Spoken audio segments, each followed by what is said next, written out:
Une décision qui ne passe pas dans un entretien accordé au magazine L'équipe.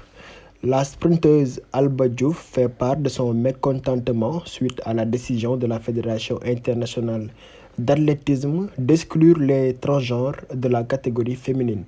Sénégalaise de par ses parents, elle s'est aussi confiée sur ses ambitions, notamment avec son pays d'origine.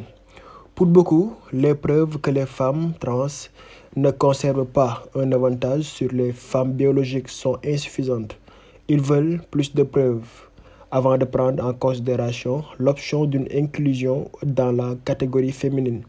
C'est justifié le président de la World Athletics sur la décision d'exclure les personnes transgenres. Ce règlement qui est entré en vigueur ce 31 mars provoque l'ire des concernés. C'est le cas de Alba Diouf, athlète française de 21 ans et spécialiste du sprint.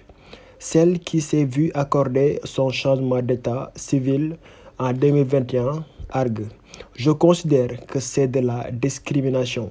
À la base, on pensait qu'il voulait durcir les règles en demandant un suivi de traitement sur 24 mois et un taux de 2,5 mol par litre de testostérone.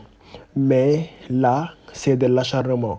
Je suis vraiment en colère et je ne comprends pas, même si je ne l'ai pas pris personnellement.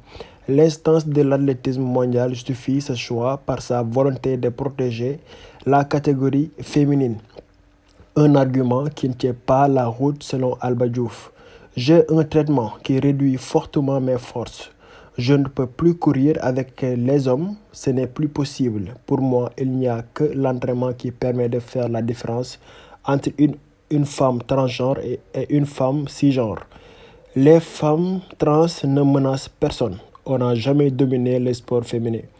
Au bout de 12 mois de traitement, il n'y a plus d'avantage. Au cours de cette interview avec le magazine sportif français, la sprinteuse s'est confiée sur son enfance et le déclic. J'ai découvert ma transidentité à l'âge de 7 ans. On était dans la cour de récréation à Oissel, en Seine-Maritime, et on parlait de nos rêves. Je dis que je voulais être maman. L'une de mes copines m'a répondu que ce n'est pas possible car j'étais un garçon, explique-t-elle. Une vision des choses que n'a pas partagé sa famille originaire du Sénégal qui a préféré couper les ponts. Je ne me suis jamais senti à l'aise dans mon corps. Mes parents le savaient. Tout le monde le savait. Je viens d'une famille musulmane. Mon père est professeur d'histoire et imam. Ça a été très compliqué à gérer. Je n'ai pas eu l'appui de ma famille, dit-elle. Alba assure par ailleurs être toujours prêt à accueillir ses géniteurs. J'ai toujours été plus proche de mes frères et sœurs que de mes parents. S'ils veulent revenir vers moi, il n'y a pas de souci. Je n'ai pas de colère ou de haine. J'ai oublié tous les moments difficiles par lesquels je suis passé à cause d'eux.